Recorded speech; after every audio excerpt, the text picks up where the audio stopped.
24 na pamahiin ng gamo-gamo. Una, kapag ang gamo-gamo ay hindi umaalis sa ilaw buong gabi sa loob ng bahay, sinasabing may matagal ng hinihiling na malapit ng matupad. Pangalawa, kapag namatay ang gamo-gamo sa loob ng bahay, sinasabing tapos na ang isang pagsubok na kinakaharap ng pamilya. Pangatlo, kapag sabay-sabay na nagliparan ang mga gamo-gamo sa loob ng bahay, sinasabing may pagdiriwang o pagtitipon na magaganap. Pang-apat, kapag maraming gamo-gamo ang nagtitipon sa ilaw, ibig sabihin ay may darating na pagbabago sa iyong buhay. Panglima, kapag dumapo ang gamo-gamo sa iyong balikat, sinasabing may magandang balitang paparating. Pang-anim, kapag dumapo ang gamo-gamo sa iyong kamay, ito ay sinyalis ng swerte o bagong oportunidad. Pangpito, kapag dumapo ang gamo-gamo sa iyong mukha, ibig sabihin na may taong humahanga sa iyo.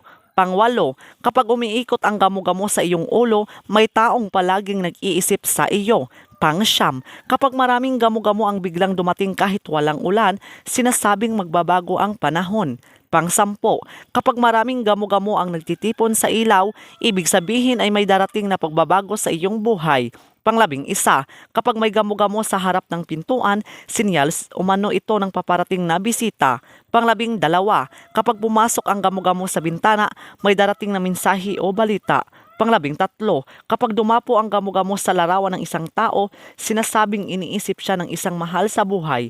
Panglabing-apat, kapag may puting gamo-gamo na pumasok sa bahay, itinuturing itong sinyalis ng kapayapaan at mabuting balita. Panglabing-lima, kapag may maitim na gamo-gamo na pumasok sa bahay, sinasabing dapat maging maingat sa mga susunod na araw.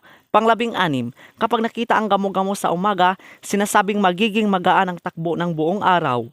Panglabing-pito, kapag ang gamo-gamo ay pumasok sa bahay sa gabi, ibig sabihin na may isang taong malayo sa iyo na nag-aalala, nagdarasal o sabik na muling makita ka.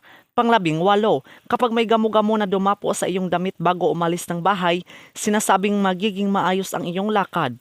Panglabing-siyam, kapag maraming gamo-gamo sa paligid ng bahay ng magkakasunod-sunod na gabi, sinasabing may paparating na pagbabago sa tahanan.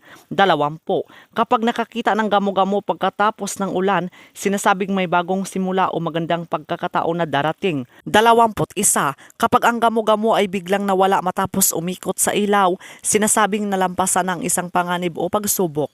22, kapag ang gamo-gamo ay pumasok sa silid habang natutulog ang isang tao, sinasabing may mabuting balita o mensaheng darating para sa kanya.